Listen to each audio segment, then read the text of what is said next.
Srinagar colony phase 1 ఒక ఏదైతే ముఖద్వారం ఏదైతే ఉందో దాన్ని తయారు చేయించి సొంత నిధులతోటి సొంత ఖర్చుతోటి ఈరోజు ఓపెనింగ్ చేస్తున్నటువంటి ఈరోజు ముఖ్య విశేషం ఏంటంటే ఆ రోజు ఆయన బర్త్డే కూడా గడిగ శ్రీనివాస్ గారిని.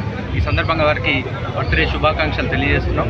అదేవిధంగా ఈ కార్యక్రమంలో పాల్గొంటున్నటువంటి మున్సిపల్ చైర్మన్ గురు శ్రీనివాస్ రెడ్డి గారికి, అదేవిధంగా నల్గొండ పట్టణ కాంగ్రెస్ పార్టీ అధ్యక్షులు గుమ్ల మోహన్ రెడ్డి గారికి, కౌన్సిలర్ గడిగ హిమబిందు శ్రీనివాస్ గారికి, అదేవిధంగా గణేష్ కౌన్సిలర్ గారికి, శ్రీనివాస్ కౌన్సిలర్ గారికి, కాలనీకి సంబంధించిన పెద్దలందరికీ కూడా హృదయపూర్వక నమస్కారాలు తెలియజేస్తా ఉన్నాం.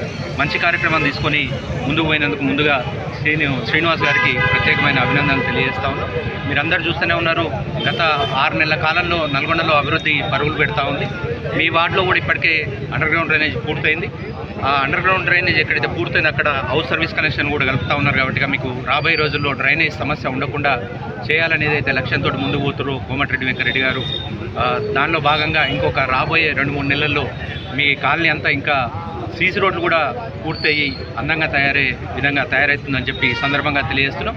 ఒక 18-19 వార్డులే కాదు, నల్గొండ పట్టణానికి సంబంధించిన 48 వార్డులను కూడా అదేవిధంగా అదే కోణంలో చూస్తూ మంత్రి గారు అనేక నిధులు తీసుకొచ్చి నల్గొండ పట్టణాన్ని అభివృద్ధి చేస్తూ ఉన్నారు. కాబట్టిగా వారి కృషిని మీరందరూ గుర్తించి రాబోయే మున్సిపల్ ఎలక్షన్లో కూడా ఎవరైతే కోమటిరెడ్డి వెంకరెడ్డి గారి హస్తం గుర్తు మీద పోటీ చేసే ప్రతి ఒక్క క్యాండిడేట్ని కూడా అత్యధిక మేరతో గెలిపించి ఇంకా ఎక్కువ నిధులు తీసుకురావడానికి వారికి ప్రోత్సాహాన్ని ఇవ్వాలని చెప్పేసి ఈ సందర్భంగా తెలియజేస్తాం.